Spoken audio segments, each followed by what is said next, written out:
Hello, everyone. Hope you can see me. Welcome back. Thanks for joining us. If you're just joining us now, we are going to start with our first panel.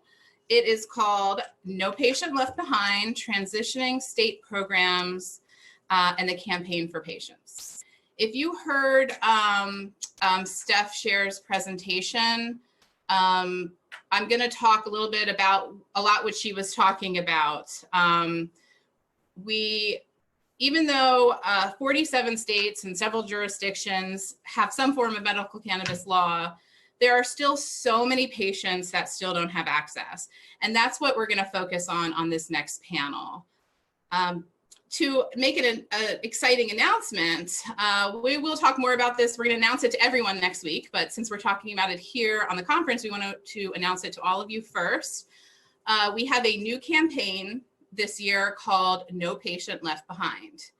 We do have the webpage open, so later today, please check it out. It's safeaccessnow.org/NPLB for No Patient Left Behind.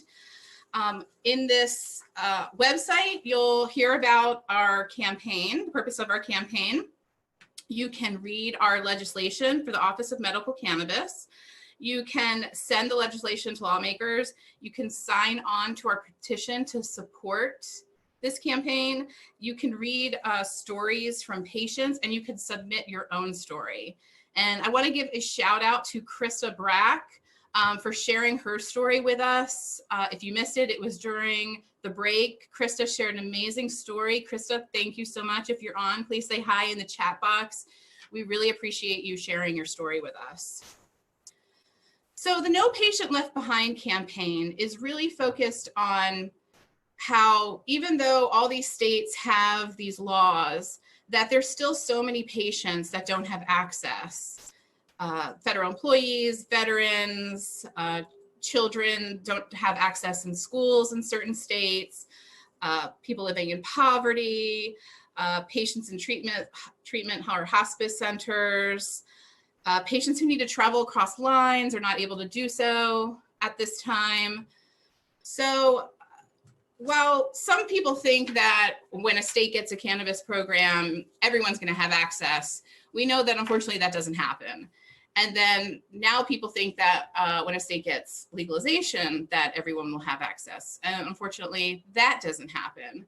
So what this panel is going to be focusing on is kind of how to get these transitional states to keep patients the priority, number one, but also how we can make these programs the best they can be until we get this federal legalization passed.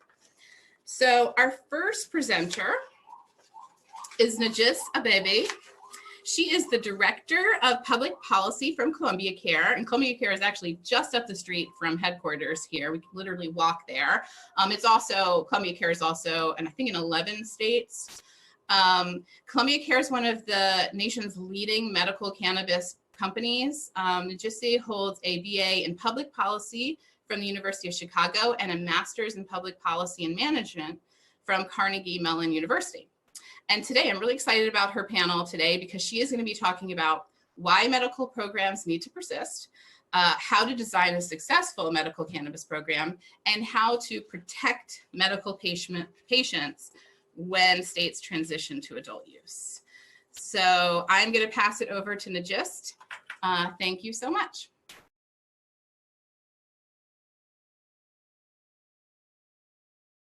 Hi, Debbie, and thank you so much for the introduction. And thank you to Americans for Safe Access for finding a way to continue having this conversation, even with all of the world events going on.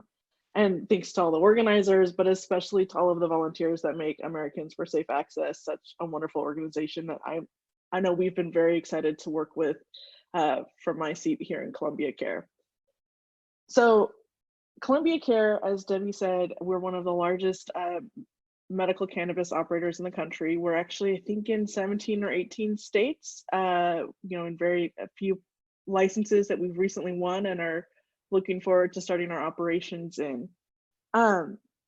we were also one of the first, or the first dispensary to open up inside of DC, and have seen a long evolution. I mean, it was an unfortunate fire that led to us having to relocate, but we do love our new dispensary location in DC, just a few blocks down from the Americans for Safe Access office on U Street. But because we operate in so many states, and because we win our licenses and participate in the license bid process, we really have had a unique perspective in terms of being able to see the early stages of medical programs, as well as in states like Massachusetts and Illinois, the transition to adult use from as a medical operator in those states. And so I'll start with just talking about like why we feel we are so passionate about the medical cannabis as its own separate program. And it's because even with adult use, there are certain products that are just not necessarily going to be made, and there are unique patient situations that need to be accommodated. And I think in particular of pediatric patients who need different types of formulations and need to be approved by a physician and have a caregiver deliver their medication to them. But so many others, other patients who come in and manage complicated conditions with cannabis and need to talk to a medical provider who can help them navigate, their healthcare decisions. And in a medical program, we are staffed by pharmacists in all of our dispensaries and have people overseeing the medical management of complex medical conditions. And we think that's a really important piece of the cannabis market that needs to be protected and preserved. The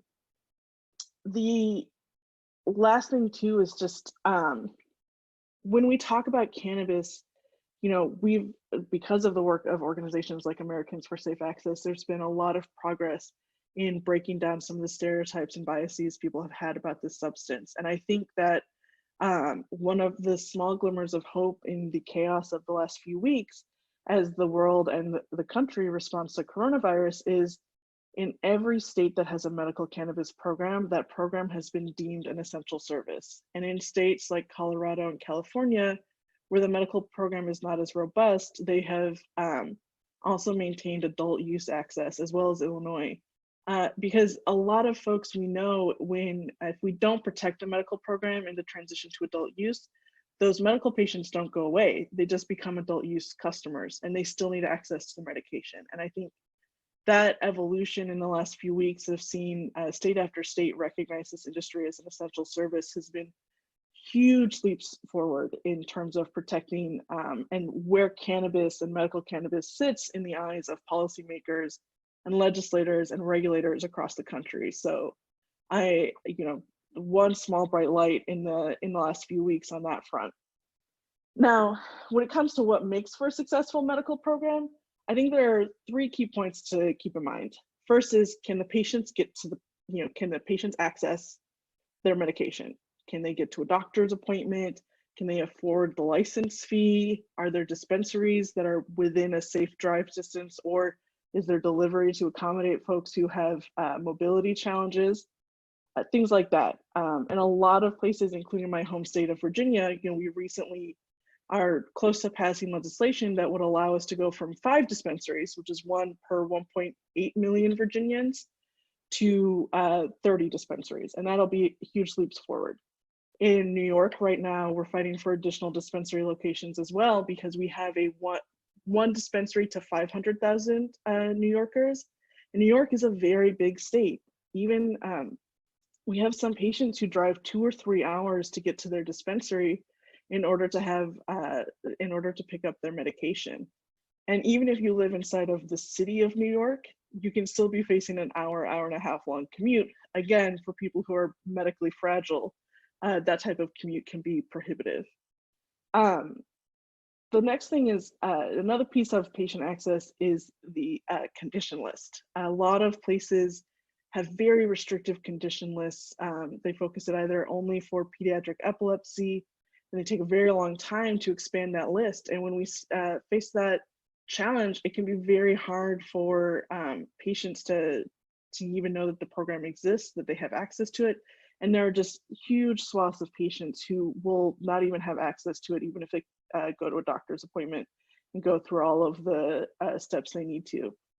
which can be very disappointing for patients, and also sets those programs up for failure because the patient pools that are then, when the list is too narrow, the patient pools are not enough to sustain broader medical access for everyone. The other piece is what types of formats are dispensaries allowed to create, or what types of formats are cultivators and processors allowed to create. And one of the biggest things is making sure folks have access to flower. Flower is, for many folks, their preferred form of consuming their medication. It allows for very fast response, especially for pain management, as I'm sure many of you know. It's also one of the types of, it's one of the forms that regulators tend to be the most conservative about, and has such a strong stereotype as being a recreational product that we end up having to do a lot of education. And I know Americans for Safe Access has been there too, on helping to educate people on, and regulators and decision makers on why access to flower is critical for certain types of disease management. And so that's a fight that we'll keep on fighting. It's also important because flower is the least processed product we can make, which makes it the most affordable. Which brings me to my last point, and this is a bit of an aspirational one when it comes to access. None of this is covered by insurance, and I think, you know, there are some pathways, but as I hear stuff in the opening and knowing the federal campaign, or this campaign about no patient left behind, I think it's really important that we continue to fight for the acceptance of cannabis products in as something that can be reimbursed by insurance, that your doctor's appointment to get certified as a patient can be reimbursed by your insurer, and all of those other things, because the cost can be quite prohibitive.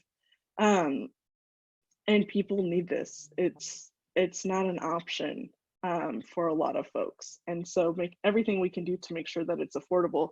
And quite frankly, it is more affordable and less costly to produce than certain opioids. And so hopefully, as we continue to push forward policy research and advocate, we can continue to fight and make progress towards insurance reimbursements for medical cannabis. Now, the last piece that I wanted to get to is just how to protect the medical program under adult use. And I think there are a few different policy frameworks that we've seen be implemented and written about in Illinois and Massachusetts. We have thriving medical markets alongside adult use. And I think the key thing there is prioritizing the medical program. You know, in Illinois and Massachusetts, we have to prioritize our patients in the dispensary. They have different lines, different waiting areas in order to, one, accommodate different mobility needs, the immunocompromised and others, but also to ensure that, you know, we are our medical program first and we have to serve our patients first. And so when we look at the supply chain and things like that, we have to be mindful first and foremost that we can meet all of our medical patient needs and that we don't have any shortages on that side. And we haven't. There have been different challenges in scaling up grow operations to meet the demand of the adult use side. But I think that's an important incentive because it also encourages people to stay in the medical market even when adult use comes online. Because a lot of times what we can see is like the hassle, especially the upfront cost of a single uninsured doctor's appointment can make it very discouraging for folks to continue to maintain their patient registration. And some folks might turn to or let their registration lapse because they can at least still access enough medication on the adult use side that they feel their needs are being met, until there's a supply shortage or other things. And so I think Illinois and Massachusetts, because they have made the medical program a priority and ensured that dispensaries and locations have put the medical program as the one that must always have enough. And the way we treat and make sure our patients always have the time with their pharmacist and things like that to ensure they're getting the care they deserve is a really important piece of that model. The other thing is including the medical program. You know, we, in a lot of these states, medical operators have been there first and they've been there for a little bit, and we want to be a helpful part. And Illinois did a great job in terms of using the existing medical operators to help fund their social equity programs, to provide seed funding for the initial loans and grants and other things. and also providing incentives for us as companies to lean into and be more proactive on our own corporate social responsibility and community engagement efforts. And so I think we're starting to see some really strong policy models coming out and being implemented, and being able to learn more about how to facilitate that transition from medical only to adult use and medical in a way that makes sure that all of our patients continue to have safe, reliable access to the medication that they use.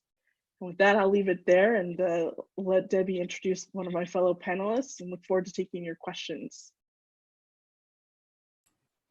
So far. Thank you so much, Ngiste. And I just want to give another big shout out to Colombia Care. They are such a great company.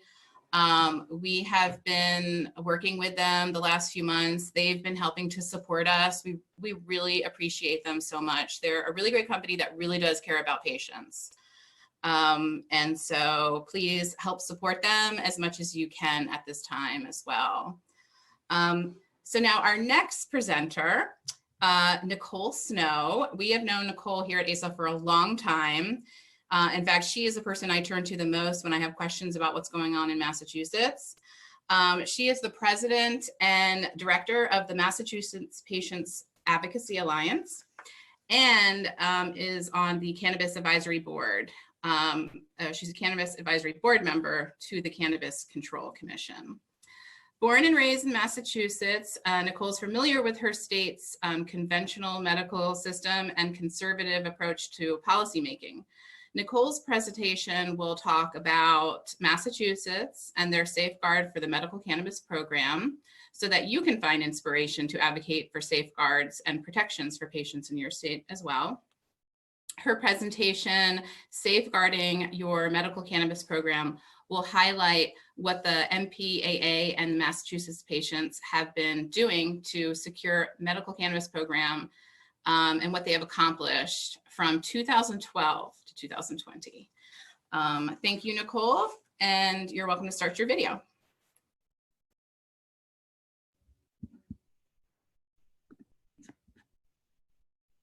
Okay, can you hear me? Hello? Yes. Okay. All right, everyone. Thank you all for having me. Thank you, Americans for Safe Access, for inviting me to speak. I'm sorry I couldn't see you guys down in DC, but we all understand the importance of staying safe and being mindful of the situation that we're in today. I wanted to just bring up a PDF if I can. Hold on. I'm going to bring up a couple of different PDFs, but let me see if I can see it. Can you guys see it? That's a picture of me inside the State House on Beacon Hill, or it could be like the beginning of the PDF. Let me see. Well, anyways, I can't see the screen that I'm supposed to be looking at now. We can see your screen. Okay. All right, so the Massachusetts Patient Advocacy Alliance is made up of 3 executive board members and 13 advisory board members. I'm the only registered lobbyist in our group, and all of us are citizen activists, and I've been doing this for a while in our state. Since 2008, I got an interest in cannabis and what policy making was like here in Massachusetts. We unexpectedly brought cannabis and advanced it so far that I'm really proud to share all of our accomplishments with you. and maybe open your mind about what you could do in your state as an activist, a citizen activist, or as a director of your organization. So I'm just going to pop over to our accomplishments. Okay. Can you guys see me scrolling as I'm scrolling? Yes, we can. Okay. So right up at the top, we have our information and address. But this list here, the list of accomplishments that we have done since 2012 to 2020, we really started out in a situation where the Department of Public Health was not in communication with us, and they regarded cannabis not as a medicine. So, you know, incremental steps and creating new relationships is a key part in advancing medical cannabis. And I want to thank all of the members of the Massachusetts Patient Advocacy Alliance and Americans for Safe Access for supporting us throughout the years, because we could not have done this without the spirit and the volunteers that contributed to all of this. So right at the top, we got rid of the patient fee.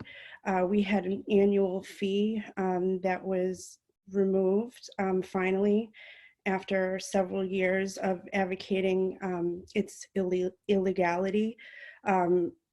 The medical program was supposed to be revenue neutral and supported by the revenues and fees from the applications or the fees that they were collecting for registered agents. And it was a burden on our patients, especially low-income patients, to access the medical program until 2016 and the handoff from the Department of Public Health to the Cannabis Control Commission. We really didn't get much movement at all as far as policy. So we're really excited. I am a member of the Cannabis Advisory Board, and it's made up of 25 members. It has a long wingspan, and we have subcommittees that talk about a lot of different things, but we're actually now able to speak through those subcommittees and through the Cannabis Advisory Board to the Commission so that we can gain a consensus in discussing. So what I learned about Massachusetts in advocating in this particular state house is that representatives have concerns, and to meet their concerns and, you know, reduce anxiety and, you know, make a pathway for their concerns to be met, I think is really what's important here. And this is why we've gained so much in our state. People are concerned about substance abuse, about children getting accidental access to a lot of medication and harming the child. So, you know, we're just trying to meet some concerns here, and the patients were advocating that this fee was illegal. So we're finally here, and we met with the commission, and we're so grateful that they saw it the way we interpreted it, and that this medicine is healthcare, and it is a right to access healthcare in the state of Massachusetts. We take a very a public health approach here in Massachusetts, and we were able to, you know, convince our legislators that access to medicine should not be charged a fee for a card. So that was wonderful. When we first advocated in 2017 during the rewrite of Chapter 55, we passed a ballot initiative, and then we were supposed to rewrite the bill through the legislature, because they were going to rewrite the bill, we asked for instant access certification because people were complaining about a 2-week wait for their card in the mail. So we actually advocated for that to be included in the legislation. And because we did that, the Cannabis Control Commission has adopted instant access certification, which is allowing the patient to go see a doctor and receive their temporary registration in their inbox that day so that they can go straight to the dispensary and collect their medicine. Very early on, when we were advocating and generally advocating for the commission during their lift and shift, they were going to lift it from Department of Public Health and shift it over and bring it over to the Cannabis Control Commission. Their point of view was to not do anything too drastic, but it was in solidarity with patients and a great lot of the general public that the patient supply was protected. And this was the first in the country, a patient supply safety net protection, where the commission actually regulated that the inventory remain above 35% in order to buffer selling out at the dispensary. The testimony from the patients were generally that they were afraid that their inventory would sell out and they would be at a loss, because we started beginning to share our supply with the general public and the adult consumers. We have a really nice quote from Frank Shaw, where he said that, you know, he was afraid that our supply would run out and we wanted to ensure a supply, that, you know, medical marijuana patients are not recreational consumers, and patients like him could not afford the luxury of experiencing shortage of medicine when the co-located establishments began selling to adult consumers. He is a very outspoken advocate, and he actually was a part of the vaporization case where the Governor Baker banned the sales of vaporization devices, and Frank Shaw was invited to sit on the stand and testify that he used this as a medicine and that he was irreparably harmed. So we're always thanking him. He's a wonderful advocate, so I just want to thank him right now for all of his advocacy. Protection from exploitation. In order for the safety net to work, the stores needed to cooperate with the patient supply safety net. And in the beginning, there was a lot of confusion around how it worked and how it operated.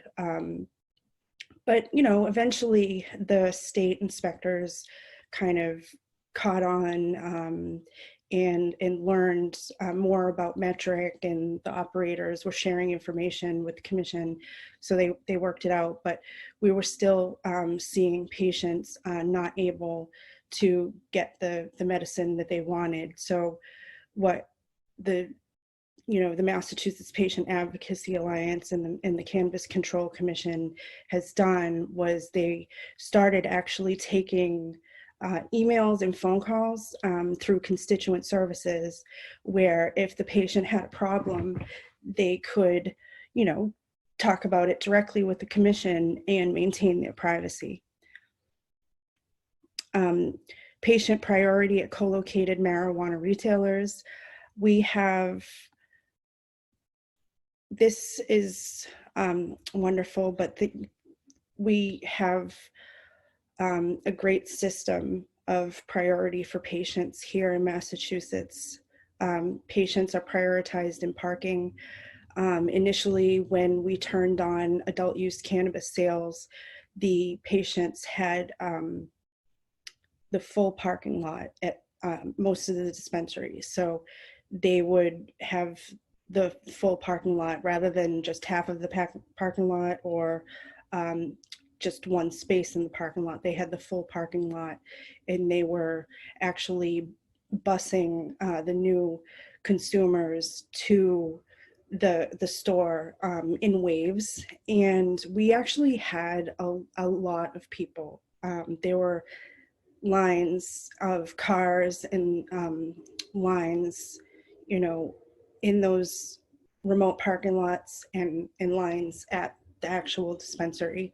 So there was a lot that they needed to do to maintain the ability to approach the parking lot. So we were happy that the commission decided to just blanket give the patients the parking lot for at least for a little while.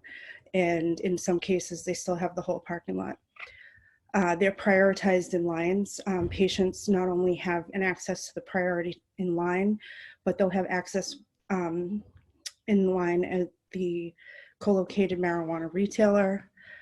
They have prioritized products. So you can go into a store, and if, you know, most of the dispensaries now have a mirrored list on medical and adult use. Of course, the medical products that are a little bit more potent or have unrestricted potency limits on the medical side are only available to medical patients. But you know, as for flower, they're mirrored, or if there was a flower over on the adult use side, they could have it transferred over to the medical side for the patient. I also wanted to mention a couple of things that I heard from the last speaker, which I'm really excited about. I wanted to say that Representative David LaBeouf from Worcester filed legislation for insurance coverage in Massachusetts. Now, even though he filed it, it doesn't really have legs this session, but we're talking to him and working with him to make his bill, you know, eventually make it through the State House, and hopefully we will have medical insurance coverage here in Massachusetts. I think that there is a lot of interest for that among patients and among caregivers and among the industry. So, you know, we want to see our patients taken care of, and there is an idea for insurance coverage in Massachusetts, and we're going to be right behind that. Also, I wanted to mention non-vertical integration on the medical side right now, where we're at the commission and we've been advocating for so many things. But the one thing that really needs to go away for our medical program to expand into small businesses, into the geographical area of Massachusetts that, you know, can be really expansive and, you know, maybe not as lucrative because it doesn't have the density as Eastern Mass does, is allowing for the vertical integration requirement, the regulation, to go away, and allowing non-vertical integration to be on the medical side as it is on the adult use side, so that there will be small medical cultivators, small medical marijuana retailers, small manufacturing and production operations. And that way we have more business diversity in the medical marijuana sphere, so that patients are getting the products and the product diversity, the strain diversity that they really want. And I just want to thank you all for tuning in today to this digital conference. This is actually my first time using Zoom, so I appreciate you all having the patience with me. If you're interested about learning more about Massachusetts Patient Advocacy Alliance, please turn to compassionforpatients.com, and thank you very much. Thank you, Nicole. Thank you so much. You did a great job for your Okay, thank first Zoom conference. I just want to say that, you know, Nicole, she has been a past award recipient of ours in 2017. She got the Patient Advocate of the Year award. And I think she was a speaker at our lobby day that year as well. And I just really appreciate her always being willing to share her story and to share what's going on in Massachusetts. It's really interesting to see how all the states are just so different with the way they approach things.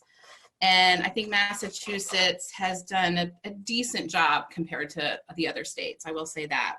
I want to give a shout out to Frank Shaw, if he's watching. Hello, and thank you for all your advocacy work in Massachusetts as well. He is an amazing advocate there.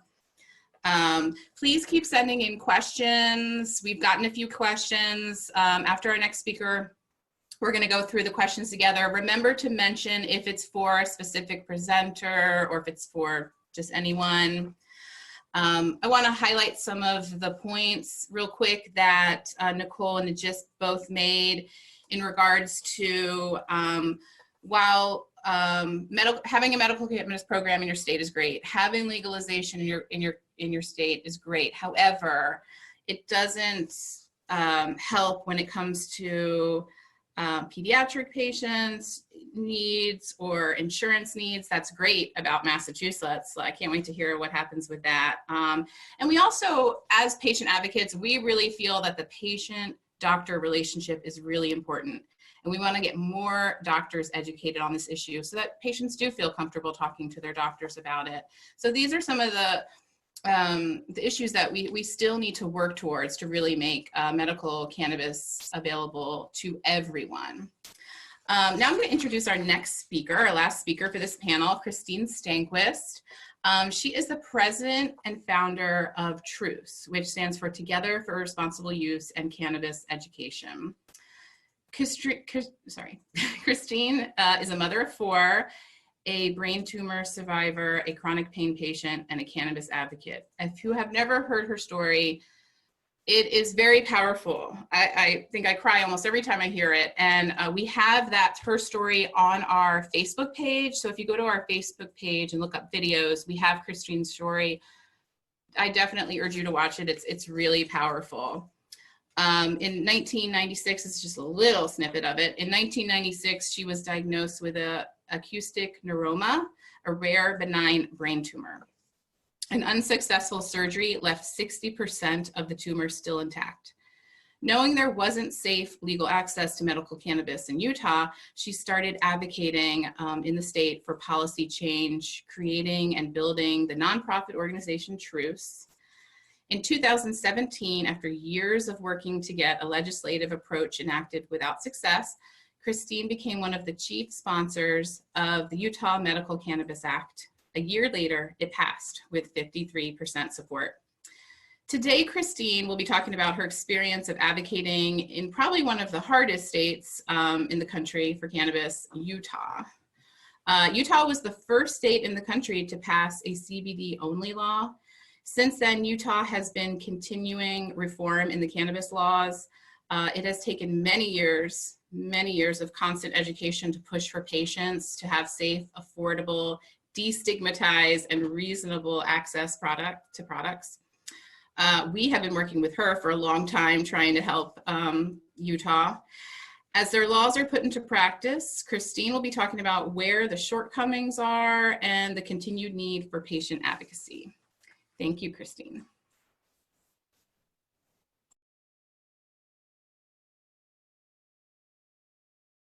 Hi, guys. Thank you for having me. I appreciate you guys still continuing to do our Unity conference, even though we're all so far away from each other right now. I want to go over a little bit of what we have seen in Utah. We were the first CBD state to CBD-only state in the country. We started right after Charlotte's Web was talked about on weeds with Dr. Sanjay Gupta. We had a mother here in Utah who wanted to try for access. And so that started the ball rolling on that end of things. But I had actually been in the community for about 2 years, kind of hopping from coffee shop to coffee shop, talking to people about medical cannabis, talking to people about my story, being a brain tumor patient, also that my father's a narcotics officer, and what that kind of brings to the whole equation. So over the years, since about 2012, 2013, I've been trying to raise awareness, trying to push the boundaries of what we perceive a cannabis patient to look like and to act like. And in a conservative state like Utah, a very religious state like Utah, it has been a challenge at the very least. But we have had, I would say, one of the most dynamic advocacy groups out there. We, not just TRUCE, but there are so many others that have sprung up since we have started raising awareness about the need for this to happen in Utah. So while TRUCE is here and we're proud affiliates of Americans for Safe Access, there are many little groups that have sprung up since we started our efforts. And I just want to give a shout out to those people who have continued the fight. They picked up the banner when we started our ballot initiative process. And it really took a lot of helping hands to push that over the edge. We did have the LDS Church come out against us. And I'll tell you what, it's pretty nerve-wracking to have a church as prominent as that. The governor, it felt like everybody was against us. So we stood there with our slingshot and we fired away, and we do have a program. But that being said, a green check mark does not make an adequate program. We still have a lot of problems in our state about what real access looks like. And so I want to just briefly talk about some of the benefits that we have with what we've done, some of the challenges we see, and some of the goals that I'm looking at, and I hope the rest of the country starts looking at for better patient access. And I'm aging and I'm going blind, so I gotta wear glasses. So some of the benefits that I see since I started the advocacy work is we do see some patients getting more access. With our CBD law program, we only had the epileptic patients. We only had that as a patient population that was getting benefits. Now we see a little bit more expansion of a conditions list, or excuse me, a patients list with, you know, different disease states. What I would like to see is a symptoms list. We are really treating symptoms of different disease states. And so I would like us to move towards something that makes a little more sense, since we're treating symptoms of diseases and conditions. I personally would like us to start talking about that. Some of the things, other benefits I see in our state is a fundamental change in our state's culture concerning cannabis. One of our things about our state is we're very much into herbal remedies. We're very much into botanicals. We have doTERRA here. We have this, essential oils is a very big part of the culture here. So it would make sense to me that that's something that they would start adapting. And we did, when we started our focusing on different people in the state, we did tap into those moms who found that herbal remedies to be a choice for them over pharmaceutical drugs or in conjunction with. So we did continue to see that morph when they started to understand that cannabis had, cannabinoids in it, but also the essential oils were terpenes and flavonoids, and starting to talk about the science behind some of that. People really did start warming up to cannabis as an alternative to traditional pharmaceutical medication. Another thing that I love that we're seeing, and I hope it becomes more robust, is that we brought a new commodity and industry to our state. And in a situation where we're having problems with different industries not being very thriving, it's nice to see that maybe cannabis and hemp, because we have also implemented a lot of hemp growing and hemp programs too. So we have that in conjunction together.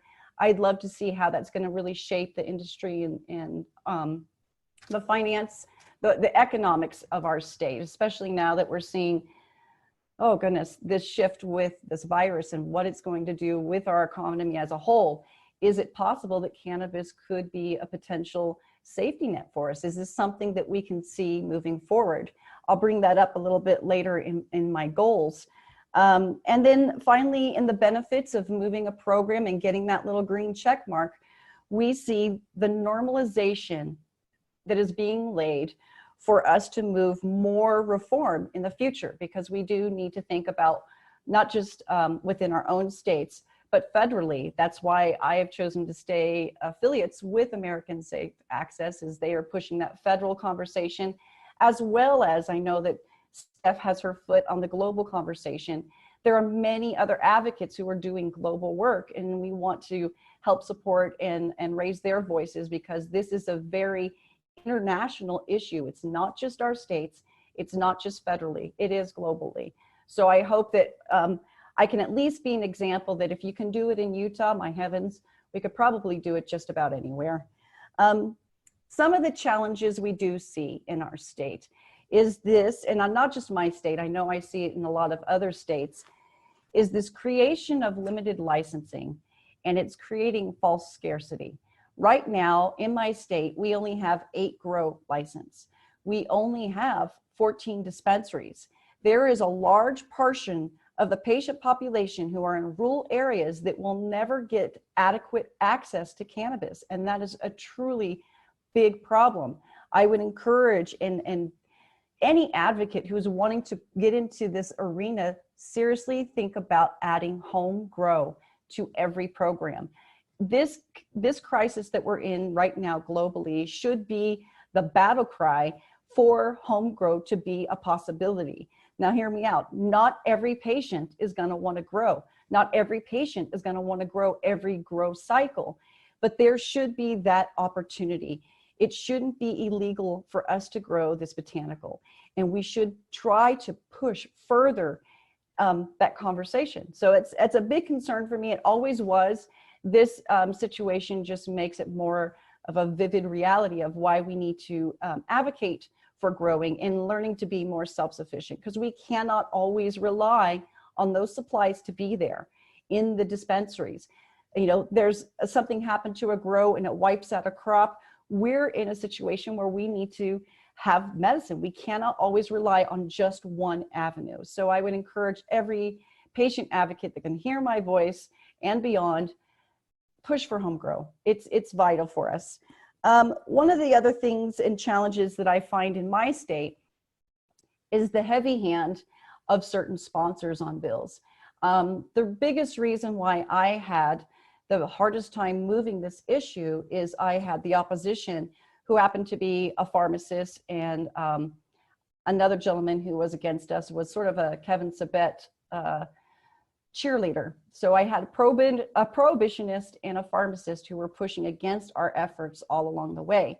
They are still the chief sponsors of this bill. So one of the challenges is I'm concerned about is the continued heavy hand of people who don't want real adequate access for patients. And so it makes, again, I'll bring this up in the goals that I would like to see patient advocates to really focus on. And then one more challenging point in some of this effort that we're seeing moving forward is cronyism. We have a lot of kind of some really corrupt things that go on in our politics. And unfortunately, the cannabis industry is not without its corruption, not only just within the industry, within its advocacy work, but within the politics itself. So I feel it's our job to still continue to be diligent on calling bad practices out. And in my goals, I want to kind of review some of those things, some of the goals and efforts that I want to be focusing on with my group, as well as encouraging others, is to improve accessibility. We don't need these limited licenses. We don't need these limited grows. Nichole was just mentioning the small grows. I too would like to see more boutique grows. That's when you're going to get into different cultivars and breeding and really see some amazing things come out of this beautiful plant.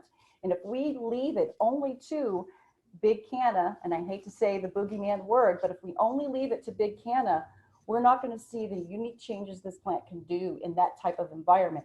Give it to these master growers. Let them have the accessibility. Let them to continue to breed and see what this beautiful plant can do. When we just limit these things to huge, large corporations, I worry about the bastardizing of this industry. It really is a concern for me. I want this plant to be the best it can be, and I worried if we start limiting to who can grow it, who can access it, we're going to see it slip right out of our fingers. And so I might be an idealist as an advocate, but my eyes are truly open to this plant. I grew up with a father as a narcotics officer. I had a very, very misconception about what this plant was, this drug. And now that I've seen the beauty of it, I don't want it to be trapped away in some pharmaceutical driven industry that's trying to develop one molecule at a time to make medication for us. I want us to hold on to this as long as we possibly can, especially again, this world is changing. We have a lot that's going on, and we need to make sure that we keep our hands on this product. Another thing that I would like to do as a goal is to build on the citizens who have helped push this issue. You're definitely not done in lobbying. Like Nichole, I too am a registered lobbyist for this cause in my state, because I want to make sure that I continue to influence those individuals who are creating policy. They may not like me in the room, but I make sure that I'm very vocal in the community, in the press, and with others. I make sure that I get my message out in different ways. There will be times activists will feel this, that they are left out of conversations, and they may feel like they throw their hands up in the air and what else can I do now? And I would really strongly encourage you to not give up. I have come up against some big battles in my state and against some very powerful people. The governor, I am suing my state, in fact, because of what they did with the ballot initiative, because of what the policies they have in place with this state, because I know what I'm fighting for are patients. It's not for industry necessarily to thrive. It's for true patient access. And when I see the obstacles in front of me are people of power, you have to know that your voice does have meaning. You just have to show up on the hill. You just have to be brave enough to make that phone call. And once you make that first phone call, the follow-up phone call is easier. The follow-up email is easier. And before you know it, you're like me, you're talking at ASA conferences as often as you possibly can so that you can continue to spread the message, meet other advocates who, like Nichole, she's teaching me now. I want to definitely go back to my state and say, we need instant access. We are having roadblocks with patients not getting the cards that they need so they can get into the dispensaries. This is the beauty of Americans for Safe Access. We get to learn from each other. We get to see the mistakes that are happening in other states and course correct. So I want to continue to push for citizens to remain involved in the political process. And I know that's the most painful thing to even say to somebody because it's so toxic right now. But we are seeing people come together. It's amazing when challenges are presented to people, they can rise to the occasion. Like Mr. Rogers says, find the doers. And patient advocates in your state like Nichole and myself and so many others that I know in other states, Sebastian, there's Beth, she was one of my dear friends. She was in Virginia. I love all these advocates who are continuing to spread the word and follow them, get involved. They really, truly need your help. Another goal that I would like to see is something that is probably more political than most want to hear, but it's the only way you're going to affect change, is to support cannabis-friendly candidates. Last year, because I knew that this was an obstacle in my state, that I had elected officials who were not cannabis friendly. I knew I had to do more than just educate about cannabis. So I started a PAC. A PAC is a political action committee. It gives you the power to influence different races in your state. So now I am looking at my entire state. I'm looking at who is cannabis friendly. And I really don't care if you're Republican, Democrat, Libertarian. I have an issue that I'm concerned about and I want to see drug policy reform happen.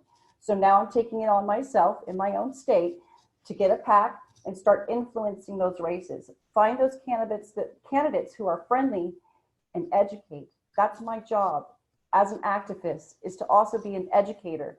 So I do have candidates who are constantly reaching out to me, asking questions about cannabis. And I have the opportunity to put my ideas into these individuals' minds so that I have a new crop of legislators who are a new crop of city council people, county commissioners who are coming into office, who have a better understanding of this issue, have a better understanding of where the policy flaws are, and we can move towards a more cohesive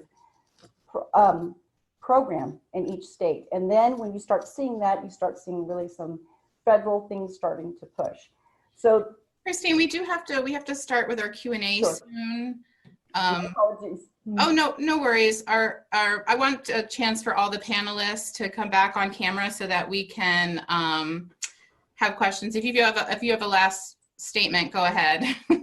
Sorry. So what I would just say is a green check mark in your state that says that you do have a medical cannabis program is not the end of the line. You still have more work to do, and I hope everybody continues to push. Thank you, Christine. And I do want to say, yes, your statement about homegrown is definitely going to resonate with a lot of people I know. And also, I want to say that Christine also is a ASA award winner. She won our Courage Award back in 2016, which was also my first Unity conference. I remember that clearly. Okay, so we just have a few questions. The first one is for Ngiste from Janie Medler. What changes do you see happening in Virginia in regards to the laws expanding as far as access varying forms of medicine? And when do you think they will begin the expansion of number of dispensaries?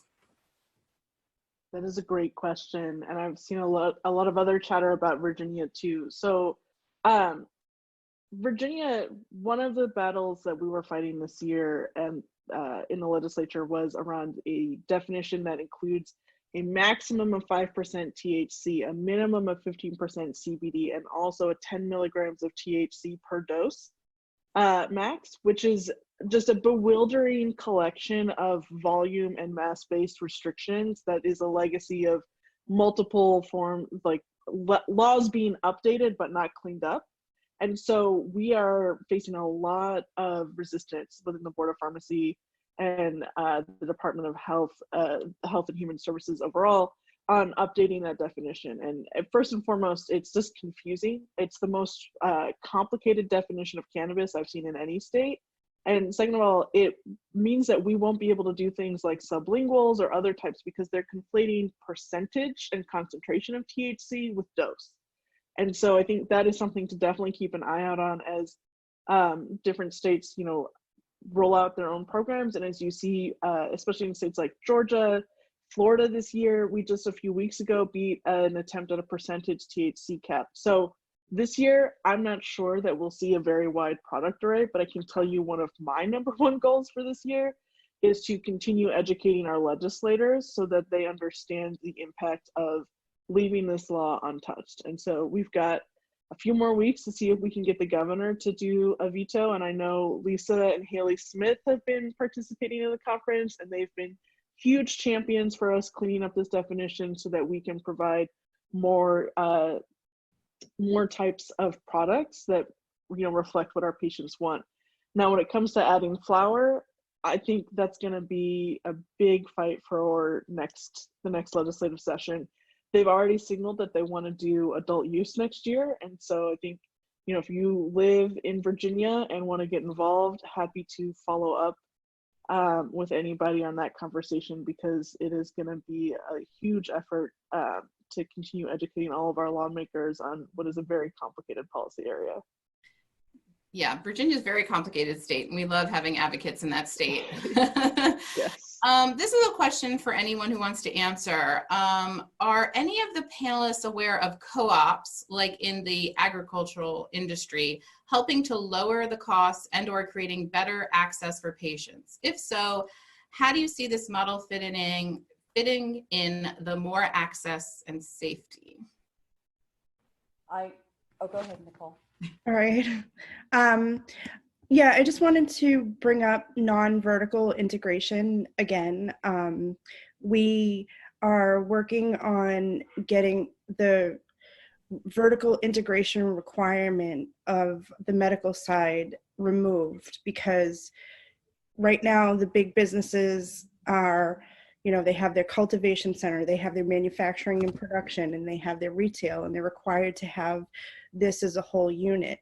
And what it did was it limited the small business, the small cultivator, and even the potential for cooperative to participate in the medical marijuana sphere. And we have a lot of people that want to participate in cannabis industry in general in a cooperative model. And in Massachusetts, we do have a cooperative model in the adult use side, and we're trying to mirror that on the medical side as well, because what we're seeing is patients want to have their own network of medical marijuana participants. They are accustomed to the way they use medicine, or the clientele, or the group membership. However, they want to create a co-op. I think medical is a unique sphere as well as adult use, but we are looking towards bringing down the costs and bringing down the barriers to entry in co-op models here in Massachusetts. And that kind of ties into the next question is actually what will be done to make it more affordable for low income folks? Will more states see compassion programs like California had? What do you guys think? Can I add one last point to Nicole's conversation around co-ops? I also just want to add that it's important to remember that vertical integration was an initial model in all of these spaces, because when the early medical programs were designed, they were designed less with a focus on how can I help patients get access to this, and more of a focus of how can I make sure these people don't end up like, I'm not working with quote criminals. And Yeah. vertical integration was designed because then you kept it all in one house, you minimized the number of transitions, and as a regulator, it was easier to facilitate. It has had all these secondary effects, like making it incredibly like cost prohibitive to enter the industry, and then those costs getting passed along to patients. So I think as we get further along in this, it's been really exciting to see other models put forward. In New York's legalization bill, they've had all kinds of, I think they have like 9 different licenses and 10 permits that are being proposed. And we're seeing more and more of that kind of innovative policy. I'll stop there and let Christina or Nicole take a stab at more affordable first before I chime in on that. And I just wanted to say we see a mixture of both, because some of the people who were awarded licenses are vertically integrated, and some people didn't. They are just growers, or they're just dispensary owners. Colombia Care is in Utah. You guys got a dispensary here. So I don't believe you guys have a grow, just a dispensary. So that we do have a mix of that model. So it'll be interesting to see how that kind of plays out. We will. On On the low cost, sorry, I'm terrible, sorry. On the low cost thing, I think, I hope that we continue to see more programs. I do want to mention at Colombia Care, we run a program called Adopt a Family that provides subsidies. We have folks apply, and one of the boxes you can check is like, if you qualify for Medicaid, like this isn't covered by Medicaid, but we will provide you a subsidy as if it was. And you know, it's great that we can provide that in different places, but we constantly are on the lookout for ways to advocate for insurance reimbursement. That's awesome. That's great. Yeah, just thank you.